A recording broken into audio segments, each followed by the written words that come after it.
కేంద్ర ప్రభుత్వం ప్రవేశపెట్టిన అమృత్ భారత్ పథకం ద్వారా కాకినాడ టౌన్ రైల్వే స్టేషన్ అభివృద్ధికి కేంద్రం 50 కోట్లను కేటాయించిందని దక్షిణ మధ్య railway Vijayawada division senior divisional engineer north Chinduri Gautam తెలిపారు. అమృత్ భారత్ పథంలో పేజ్ 1లో కాకినాడ టౌన్ రైల్వే స్టేషన్లో సుమారు 31 కోట్లకు పైగా నిర్మాణం చేసిన పలు కట్టడాలను ఆయన పరిశీలించారు.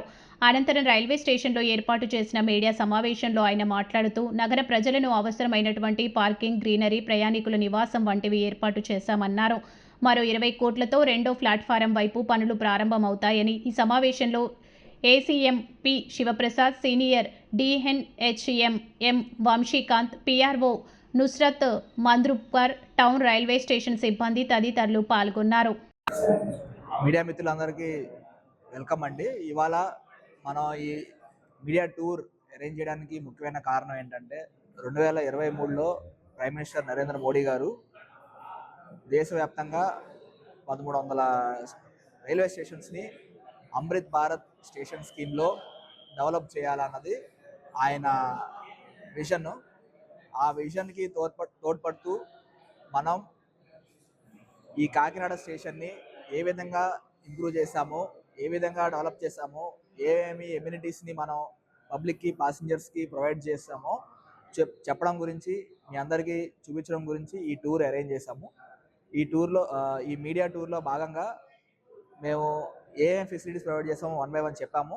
అది ఏమిటంటే, నెంబర్ 1 బయట నుంచి వద్దాము. ప్లాట్ఫామ్కి వచ్చే ముందు సర్క్యులేటింగ్ ఏరియా, అంటే కార్స్, ఆటోలు కానీ, 2 వీలర్స్ కానీ ఎట్లా రావాలి, వాళ్ళ సర్క్యులేటింగ్ ఏరియా యొక్క మూమెంట్ ప్లాన్, ఆ సర్క్యులేటింగ్ ఏరియాలో గ్రీనరీ, చెట్లు కానీ మనం నీట్గా చేయడం జరిగింది. అలాగే ఫసాడ్, అంటే స్టేషన్ బిల్డింగ్ యొక్క అపీరియన్స్ బయటికి ఎలా అపియర్ అవుతుంది, మన లోకల్ మేడ్ టైల్స్ని వాడడం జరిగింది.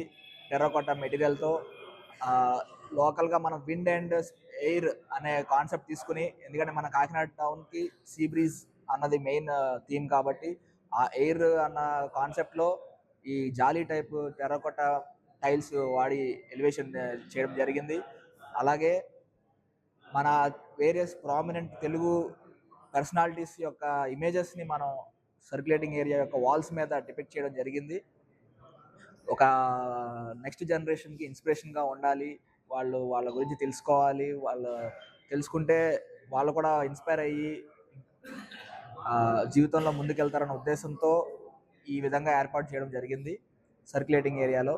అలాగే స్టేషన్ బిల్డింగ్, ఆ సర్క్యులేటింగ్ ఏరియాలో Divyangjan 2016 rights for physically disabled persons act ప్రకారంగా మనం వేరియస్ ఎమ్యూనిటీస్ ప్రొవైడ్ చేసాం దివ్యాంగ్జన్కి. సర్క్యులేటింగ్ ఏరియాలో వాళ్ళకి పార్కింగ్ కావచ్చు, అక్కడ నుంచి టికెట్ బుకింగ్ కౌంటర్ దగ్గర దాకా వెళ్ళడానికి టాక్టైల్ టైల్స్ వేసాము. అలాగే ఎలక్ట్రికల్ సైనేజ్ బోర్డులు ప్రొవైడ్ చేసాము.